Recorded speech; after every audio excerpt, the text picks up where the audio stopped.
이왕에 시작했으니 합격을 하고 봅시다.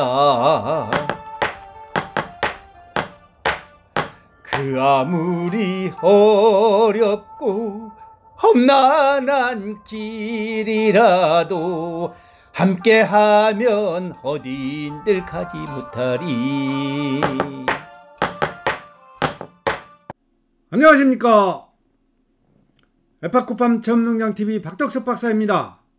오늘은 2급 치유농업사 시험 길라잡이 제29강으로서 2급 치유농업사 자격 2차 시험 예상문제 제4부의 내용을 가지고 시청자 여러분들과 함께 하고자 합니다.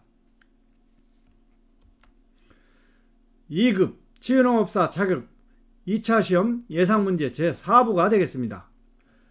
문제 1.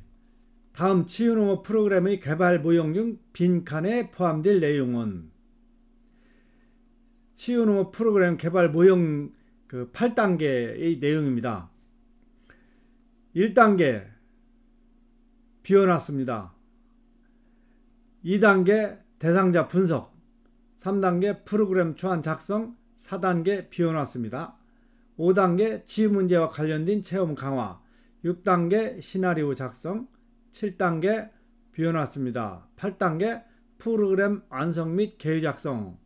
제가 문제를 내면서 3개씩 비워놓는 것은 한 문제가 6점이라고 하니까 그 문항 하나하나가 2점씩 될 수 있지 않나 해서 대개 3개씩을 공란으로 해서 답을 채워넣을 수 있도록 하고 있습니다.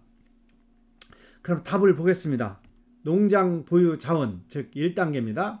이 내용으로는 감각 체험 자원, 인지 체험 자원, 행동 체험 자원, 감성 체험 자원, 관계 체험 자원이 5가지 모듈, 체험 모듈이 있는 것입니다.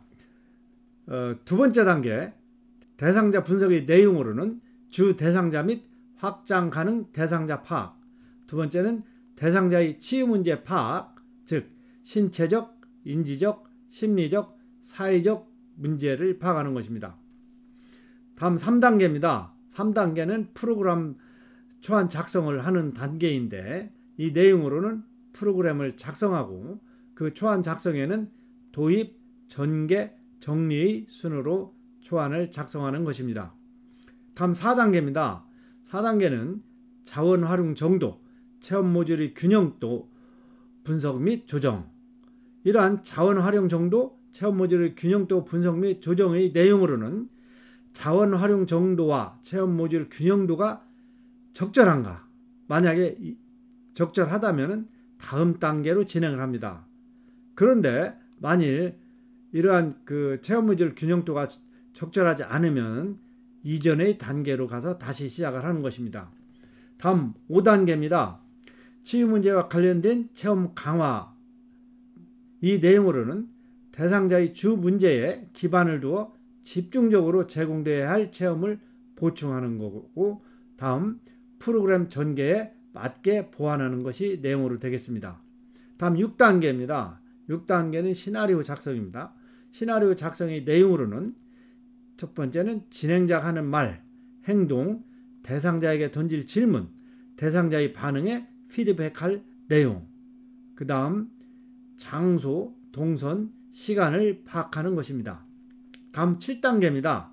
대상자 특징 및 수준에 따른 내용 조정, 즉 그 내용으로는 대상자의 특징 및 수준에 적절한가, 또한 대상자의 집중도, 이해력, 신체적 기동력 등에 따라 난이도를 조정하는 것입니다. 다음 마지막 8단계입니다. 프로그램 완성 및 계획 작성. 프로그램 완성 및 계획 작성의 내용으로는 농장의 구성원이나 자문단을 대상으로 프로그램을 시연해보고 수정 및 개성하며 완성하는 것이고, 또한 준비물을 정리하여 기록하는 것이 되겠습니다. 다음 문제입니다. 다음 치유농업 프로그램 개발 모형의 농장 보유 자원 분석의 체험자원 모듈 5가지는 무엇인가?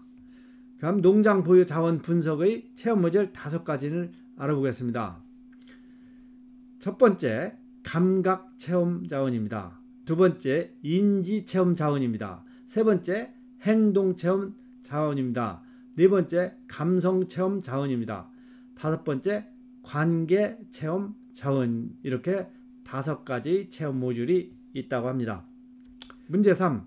다음 치유농업 프로그램 개발 모형의 대상자 분석 내용에 포함되는 것은, 즉 대상자 분석 내용에 포함되는 것을 살펴보겠습니다.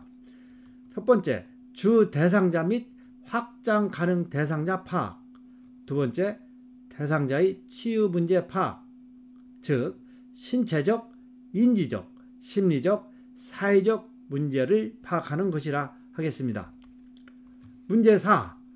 다음 치유농업 프로그램 개발 모형의 프로그램 초안 작성의 내용에 포함되는 것은, 그 내용을 살펴보면은 프로그램 초안 작성 내용에 포함되는 것은 프로그램명 작성을 하고 초안 작성을 하는 것입니다.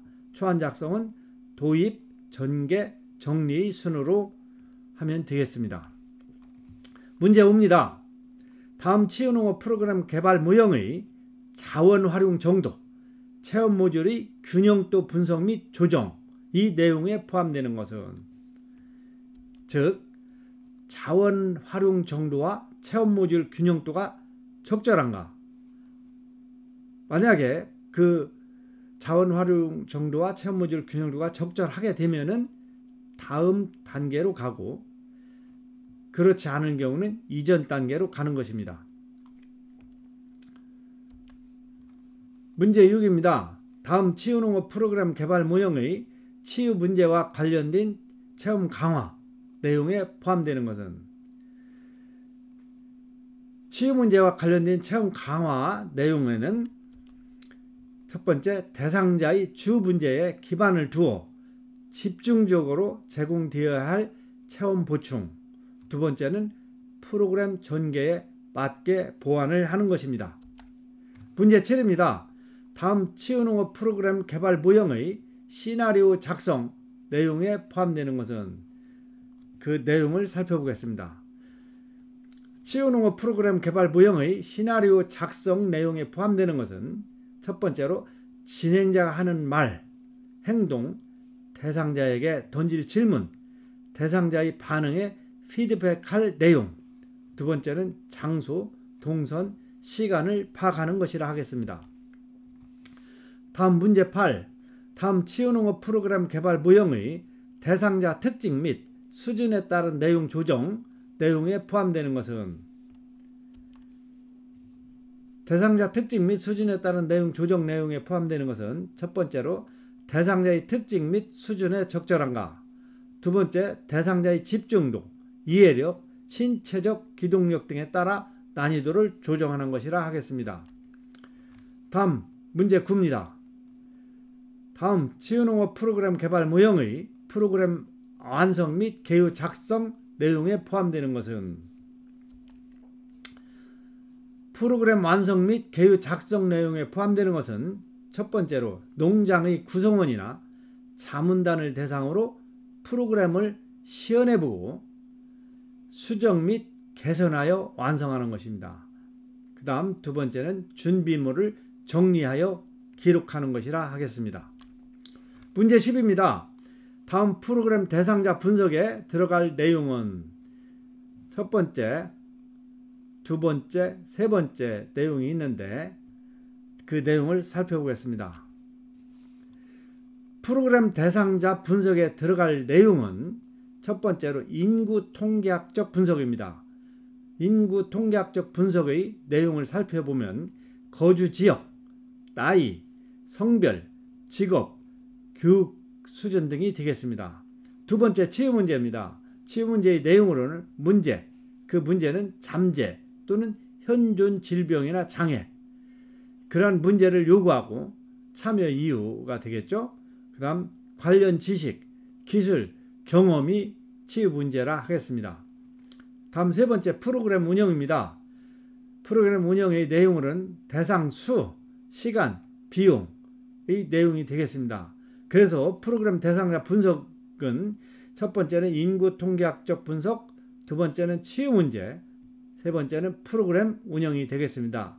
이상의 내용을 확인하기 위해서는 잠재적 참여자 매핑, 참여자 요구 분석 및 우선순위 선정 등이 선행되어야 한다고 합니다.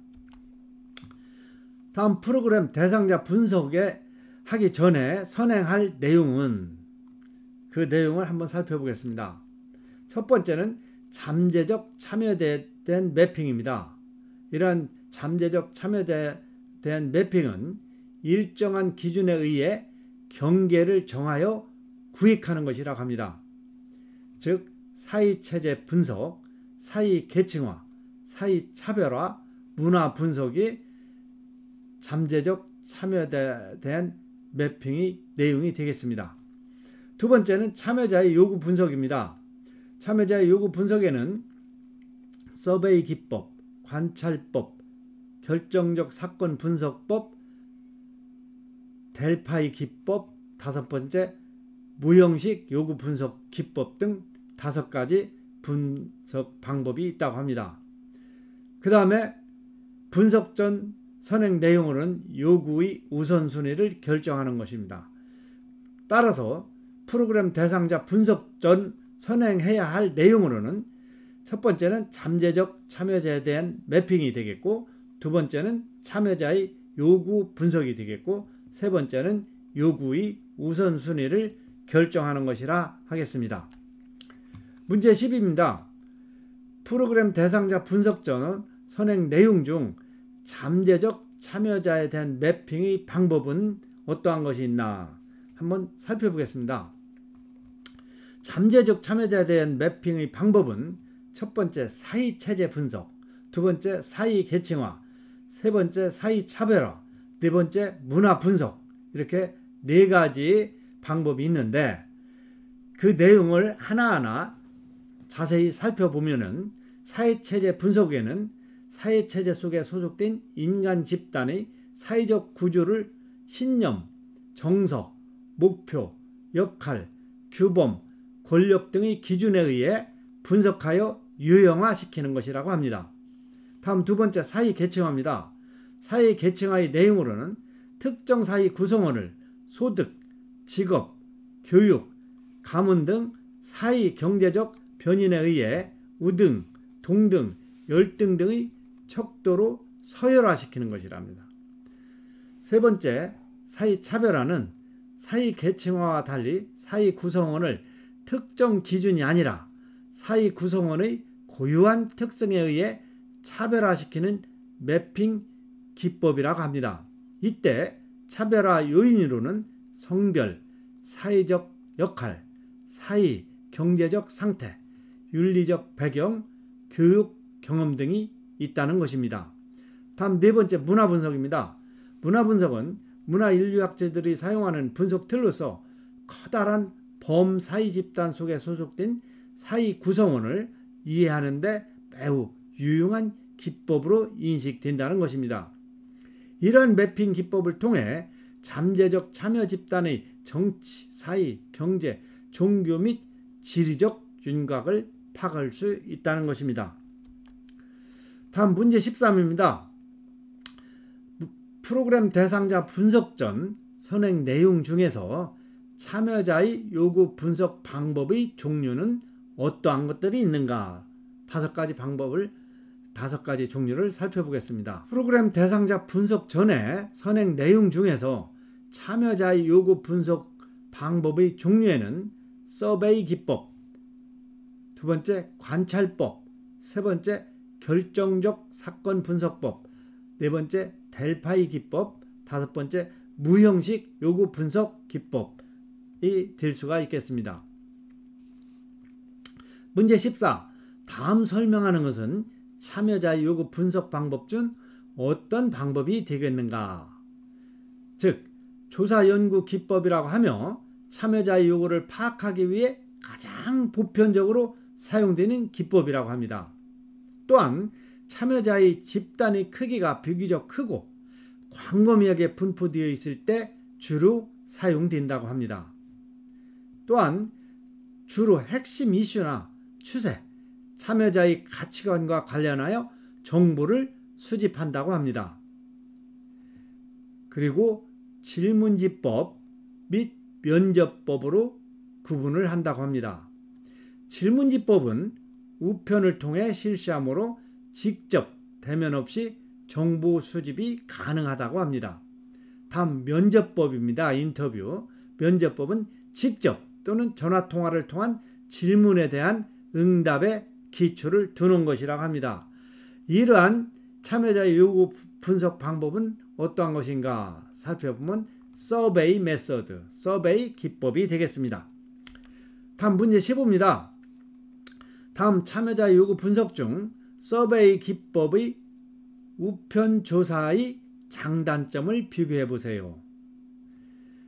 우편 조사의 장점으로는 보면은 저렴한 비용, 광범위한 분포, 타당한 정보가 되겠습니다. 즉 우편 조사의 장점은 저렴한 비용, 광범위한 분포, 타당한 정보가 되겠고, 그 단점으로는 장기적 과정, 저조한 응답률, 제한된 질문의 수와 형태, 응답에 대한 통제가 불능하다는 것이 우편 조사의 단점으로 되고 있습니다. 문제 16. 다음 참여자 요구 분석 중 서베이 기법의 전화조사의 장단점을 비교해 보세요. 전화조사의 장점으로는 간단한 과정, 양호한 응답률, 어려운 질문이 가능하고 질문에 대한 통제가 가능하고 응답자에게 접근이 용이하다는 것입니다.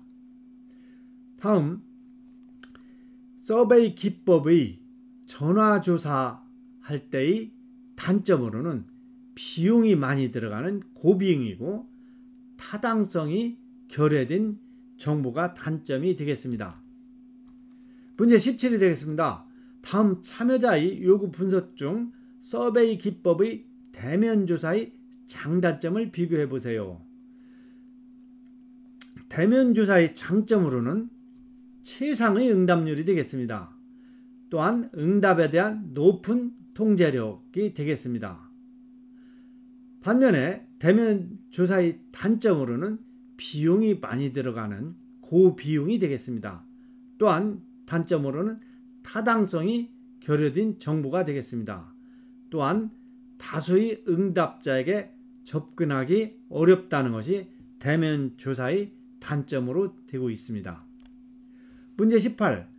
다음 프로그램 대상자 분석 전 선행 내용인 참여자의 요구 분석 중에서 어떤 방법을 말하고 있는 것인가? 조사자 또는 프로그램 개발자가 직접 현장에서 관찰을 통해 정보를 수집하는 방법이며, 또한 조사 대상자의 행동 특성이나 지역 사회 환경 및 상황을 정확하게 파악할 수 있다고 합니다. 조사자는 관찰을 통하여 참여자나 지역 사회 문제나 욕구를 파악하기 위한 기초 자료를 수집하게 된다고 합니다. 이것은 바로 관찰법이 되겠습니다. 다음 문제 19입니다. 프로그램 대상자 분석 전 선행 내용 중 참여자의 요구 분석의 어떤 방법을 말하고 있는가를 살펴보면, 특정 직무나 직업을 가진 사람들을 위한 프로그램을 개발하기 위한 요구 분석 방법이며, 상위 직급에 있는 사람들로부터 이러한 과제 수행과 관련된 핵심 요소들을 파악하기 위하여 그들의 삶에 있어서 중요하고 결정적인 사건들을 기술화하도록 요청하여 구체적인 행동 기록을 얻음으로써 분석한다고 합니다. 또한 결정적 사건 분석법을 통해 얻게 되는 정보는 구체적인 자료로서 특정 과제 수행을 위한 조건을 알려준다는 점에서 매우 유익하다고 할 수 있습니다.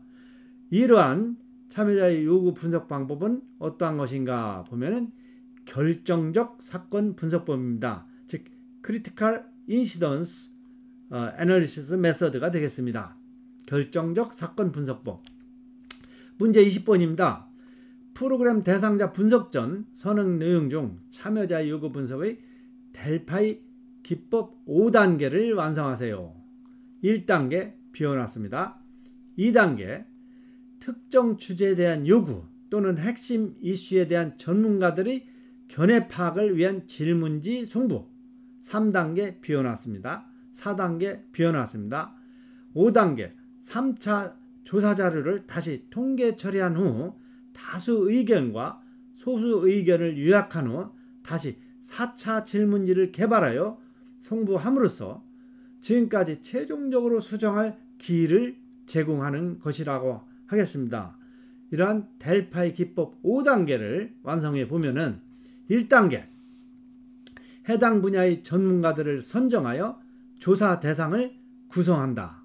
2단계 특정 주제에 대한 요구 또는 핵심 이슈에 대한 전문가들의 견해 파악을 위한 질문지 송부.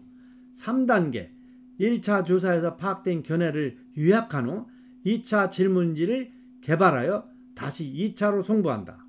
4단계 2차 조사 자료에 대한 기본적인 통계 분석 후 결과를 정리하여 다시 3차 질문지를 개발한 후 3차로 조사 대상에게 송부하는 것입니다. 5단계는 3차 조사 자료를 다시 통계 처리한 후 다시 다수 의견과 소수 의견을 요약한 후 다시 4차 질문지를 개발하여 송부함으로써 지금까지 최종적으로 수정할 기회를 제공하는 것이라고 합니다. 이것이 델파이 기법 5단계인 것입니다. 문제 21. 프로그램 대상자 분석 전에 선행 내용으로 참여자의 요구 분석 중에 어떤 분석 방법에 해당하는가를 알아보는 내용입니다. 그 내용으로는 형식에서 탈피한 무형식적, 즉 informal이 되겠습니다. 무형식적이며 프로그램 전문가가 참여자와 매일 일상적인 접촉을 통해 이들의 요구를 파악하는 방법으로서 형식적 기법에 비해 시간과 지원이 덜 소요된다는 특징을 갖는다고 합니다. 이것이 무형식 요구 분석 기법입니다. 즉 informal 무형식이죠. 무형식 요구 분석 기법이 되겠습니다. 문제 22입니다. 다음 프로그램 대상자 분석 중 참가자 집단 선택 시 중요한 질문 4가지는 무엇인가? 첫 번째, 대상 집단이 치유 운영 기관에서 제공하는 활동에 적합한 사람들인가? 두 번째 비워놨고, 세 번째 비워놨고, 네 번째 역시 비워놨습니다.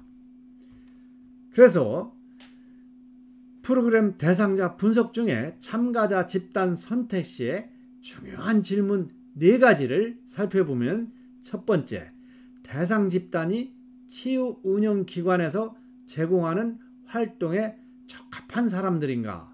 두 번째, 대상 집단이 내가 제공하는 활동을 필요로 하는가? 세 번째, 대상 집단에 대한 치유 활동을 위한 재정이 확보되었는가? 네 번째, 평소 염두에 두었던 대상 집단의 접근이 가능한가? 이것이 참가자 집단 선택 시 중요한 질문 4가지가 되겠습니다. 문제 23입니다. 대상자 요구 분석 중 그 대상에 대해서 설명한다면 어떻게 설명이 되겠는가? 즉, 대상자 요구 분석 중에 대상은 장애나 질병을 가진 대상자와 장애와 질병이 없는 대상자뿐만 아니라 사회적 약자도 포함된다는 것입니다. 문제 23입니다. 대상자 요구 분석 중 환경에 대한 고려사항을 완성해 보세요. 대상자 요구 분석 중에 환경에 대한 고려사항으로는 기본적으로 뭐뭐를 유지하는 것이 필요하다. 또 쾌적하고 안전하며 효과적으로 프로그램을 운영하는 데 필요한 내무도 확보해야 한다. 특히 네모 속에 들어있는 내용은 잘 정돈된 인상을 줄 수 있어야 한다. 또한 계절적 요인을 고려한 공란 등이 고려되어야 한다. 그리고 미관상 네모 속의 내용이나 정리, 정돈되지 않은 요소 등이 발견되지 않도록 관리해야 한다. 그리고 환경을 쾌적하게 유지하고 안전한 숙박을 위한 제반 요소를 주기적으로 점검, 관리해야 한다. 그리고 휠체어 등의 보조기구를 이용하는 네모 속의 내용을 고려한 시설이 준비되어야 한다. 이것은 공란을 6개를 만들었기 때문에 이러한 내용으로 문제가 난다면 각 항목이 1점씩의 내용이 되겠습니다. 그러한 1점 항목, 즉 환경에 대한 고려사항을 보면은 대상자 요구 분석 중에 환경에 대한 고려사항을 보면은 첫 번째, 기본적으로 쾌적한 상태를 유지하는 것이 필요하다. 또한 쾌적하고 안전하며 효과적으로 프로그램을 운영하는 데 필요한 활동 공간과 휴게 공간 및 기타 심미적 요소가 고려된 공간도 확보해야 한다. 다음, 특히 실외 공간과 활동 공간, 휴게 공간은 잘 정돈된 인상을 줄 수 있어야 한다. 또한 계절적 요인을 고려한 채광, 통풍, 냉, 난방 등이 고려되어야 한다. 그리고 미관상 비위생적인 요소나 정리 정돈되지 않은 요소 등이 발견되지 않도록 관리해야 한다. 그리고 환경을 쾌적하게 유지하고 안전한 숙박을 위한 제반 요소를 주기적으로 점검, 관리해야 한다. 이럴 때는 숙박 치유를 할 때 해당하는 내용이 되겠습니다. 그리고 휠체어 등의 보조기구를 이용하는 장애인 편의를 고려한 시설이 준비되어야 한다. 이렇게 대상자 요구 분석 중 환경에 대한 고려사항을 살펴보았습니다. 마지막 문제입니다. 다음, 농지법 제2주에서 정의하는 농지의 정의는 어떻게 되는가를 살펴보면 농지법 제2주에서 정의하는 농지는 전, 답, 과수원, 그 밖에 법적 지목을 불문하고 실제로 농작물 경작지 또는 대통령령으로 정하는 다년생 식물 재배지로 이용되는 토지가 농지법에서 정하는 농지의 정의가 되겠습니다. 지금까지 2급 치유농업사 시험 길라잡이 제29강으로서 2급 치유농업사 자격시험 2차 시험 예상문제 제4부를 가지고 시청자 여러분들과 함께 살펴보았습니다. 오늘도 에파쿠팜 체험농장TV를 사랑해주신 시청자 여러분 대단히 고맙습니다. 본 영상이 마음에 드셨다면 빨강색 구독 버튼과 좋아요 엄지척 꾹 눌러주시면 저에게 큰 힘이 되겠습니다. 감사합니다.